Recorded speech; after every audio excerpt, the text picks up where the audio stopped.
Hello. വിജയശ്രീ എന്ന പഴയകാല നടിയെപ്പറ്റി ഞാൻ നേരത്തെ ഒരു വീഡിയോ ചെയ്തിരുന്നു. വിജയശ്രീ ആരാണെന്നും വിജയശ്രീയുടെ സിനിമാ ജീവിതവും അവസാന ഘട്ടവുമെല്ലാം അതിൽ ഞാൻ വിശദീകരിച്ചിരുന്നു. വിജയശ്രീ തന്റെ സിനിമാ ജീവിതത്തിൽ വലിയൊരു ഭാഗം ചിലവഴിച്ചത് ഉദയ സ്റ്റുഡിയോയിലായിരുന്നു. അവിടെ വെച്ചുണ്ടായ ചില ദുരനുഭവങ്ങളാണ് അവരെ തളർത്തിയതെന്ന് പറയപ്പെടുന്നത് കൊണ്ട് തന്നെ അവരുടെ സാന്നിധ്യം അവിടെ ഉണ്ടെന്ന വിശ്വാസവും ചിലർക്കിടയിലുണ്ട്. ആളൊഴിഞ്ഞ സെറ്റുകൾ, രാത്രികാലങ്ങളിൽ സ്റ്റുഡിയോയുടെ വിജനമായ ഭാഗങ്ങളിൽ ചില ശബ്ദങ്ങൾ കേൾക്കാറുണ്ടെന്നും മറ്റും അക്കാലത്തെ ചില ജീവനക്കാർ പറഞ്ഞിട്ടുള്ളതായി കഥകളുണ്ട്. സിനിമാ കഥകളെ വെല്ലുന്ന ജീവിതവും അവരുടെ മരണവും ഇന്നും ഒരു നിഗൂഢതയായി തുടരുന്നത് കൊണ്ടാണ് ഇത്തരം പ്രേത കഥകൾക്ക് ഇത്രയധികം പ്രചാരം ലഭിക്കുന്നത്. വലിയൊരു താരമായി തിളങ്ങി നിൽക്കുമ്പോൾ അപ്രതീക്ഷിതമായി വിടവാങ്ങിയ ഒരാളോടുള്ള ആരാധകരുടെ വൈകാരികമായ അടുപ്പവും ഇതിന് പിന്നിലുണ്ട്. 1953 ജനുവരി 8 തിരുവനന്തപുരത്തെ മണക്കാട് എന്ന സ്ഥലത്താണ് വിജയശ്രീ ജനിച്ചത്. 1966 ചിത്തി എന്ന തമിഴ് സിനിമയിലൂടെ അവർ അഭിനയ രംഗത്തെത്തി. 1969 പൂജാപുഷ്പം എന്ന ചിത്രത്തിലൂടെയാണ് മലയാളത്തിൽ അവർ അരങ്ങേറ്റം കുറിച്ചത്. വെറും 5 വർഷത്തെ സിനിമാ ജീവിതത്തിനിടയിൽ 65ഓളം സിനിമകളിൽ അഭിനയിച്ചു. പ്രേം നസീറിനൊപ്പം അങ്കത്തട്ട്, ആരോമലുണ്ണി, പൊന്നാപുരം കോട്ട തുടങ്ങിയ നിരവധി ഹിറ്റ് ചിത്രങ്ങളിൽ നായികയായി തിളങ്ങി. മലയാളത്തിലെ മെർലിൻ മൺറോ എന്നായിരുന്നു അവർ അറിയപ്പെട്ടിരുന്നത്.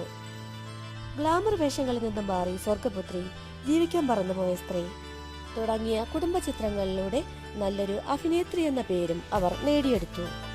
1974 മാർച്ച് 21 തന്റെ 21ാം വയസ്സിൽ അവർ ആത്മഹത്യ ചെയ്യുകയായിരുന്നു. പൊന്നാപുരം കോട്ട എന്ന സിനിമയുടെ ചിത്രീകരണത്തിനിടെ അവരുടെ വസ്ത്രം അഴിഞ്ഞുപോയ ദൃശ്യങ്ങൾ ഒരു പ്രമുഖ സംവിധായകൻ സൂം ലെൻസ് ഉപയോഗിച്ച് പകർത്തിയെന്നും അതുപയോഗിച്ച് അവരെ ബ്ലാക്ക്മെയിൽ ചെയ്തിരുന്നുവെന്നും പറയുന്നു. ഈ മാനസിക വിഷമമാണ് അവരെ ആത്മഹത്യയിലേക്ക് നയിച്ചതെന്ന വാദം ശക്തമാണ്. അവരുടെ മരണശേഷം അവർ അഭിനയിച്ചുകൊണ്ടിരുന്ന യൗവനം, വണ്ടിക്കാരി എന്നീ സിനിമകൾ ചേർത്ത് ഒറ്റ ചിത്രമായി പുറത്തിറക്കിയിരുന്നു. മലയാള സിനിമയെ ഞെട്ടിച്ച ആ മരണം നടന്നിട്ട് 50 വർഷം പിന്നിട്ടിട്ടും ഇന്നും ആ ദുരൂഹതകൾ ചർച്ച ചെയ്യപ്പെടുന്നു. വിജയശ്രീയുടെ മരണം നടന്ന കാലം മുതൽക്കേ ഉദയ സ്റ്റുഡിയോയുമായി ബന്ധപ്പെട്ട് ചില സംസാരം ഉണ്ടായിരുന്നു. ആളൊഴിഞ്ഞ സെറ്റുകളിൽ, രാത്രികാലങ്ങളിൽ സ്റ്റുഡിയോയുടെ വിജനമായ ഭാഗങ്ങളിൽ ചില ശബ്ദങ്ങൾ കേൾക്കാറുണ്ടെന്നും മറ്റും അക്കാലത്തെ ചില ജീവനക്കാർ പറഞ്ഞിട്ടുള്ളതായി കഥകളുണ്ട്. ഉദയ സ്റ്റുഡിയോയിലെ ആ നിഗൂഢ രൂപം വിജയശ്രീയുടേതാണോ? മരിച്ചിട്ടും വിട്ടുപോകാത്ത വേദനയായി വിജയശ്രീ ഇന്നും ഉദയ സ്റ്റുഡിയോയിൽ അലയുന്നുവോ? സിനിമാ ലോകത്ത് നടക്കുന്ന ആ രഹസ്യം, ഉദയയിലെ പ്രേതകഥകൾ സത്യമാണോ? ഇന്നും അറിയില്ല. മലയാള സിനിമയുടെ ചരിത്രമുറങ്ങുന്ന ഉദയ സ്റ്റുഡിയോ, അവിടുത്തെ വിജനമായ ഇടനാഴികളിൽ ഇന്നും ഒരു പെൺരൂപം അലയുന്നുണ്ടെന്ന് വിശ്വസിക്കുന്നവർ ഒരുപാട് പേരുണ്ട്.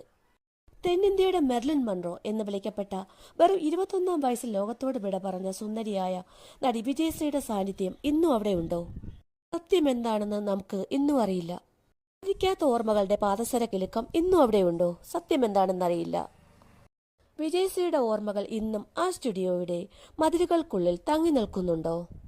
രാത്രിയുടെ നിശബ്ദതയിൽ അവിടുത്തെ വിജനമായ സെറ്റുകളിൽ ഇന്നും ആരോ നടക്കുന്നുണ്ടെന്നും പാദസരത്തിന്റെ ശബ്ദം കേൾക്കാറുണ്ടെന്നും വിശ്വസിക്കുന്നവർ ഒരുപാട് പേരുണ്ട്. സത്യം എന്താണെന്ന് നമുക്ക് ഇന്നും അറിയില്ല.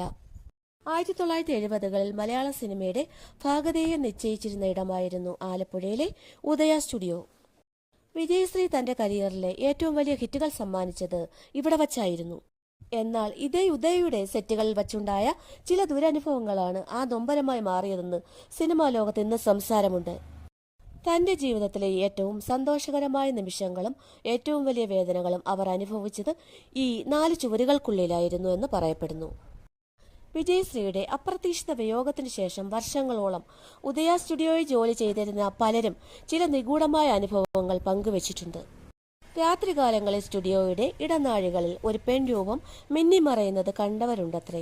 സ്റ്റുഡിയോയിലെ പഴയ സെറ്റുകൾക്കിടയിൽ നിന്ന് ആരോ തേങ്ങിക്കരയുന്നതായും ചിലർ കേട്ടിട്ടുണ്ടത്രേ. വിജയശ്രീക്ക് കുട്ടികളെ ജീവനായിരുന്നു എന്ന് പറയുന്നുണ്ട്.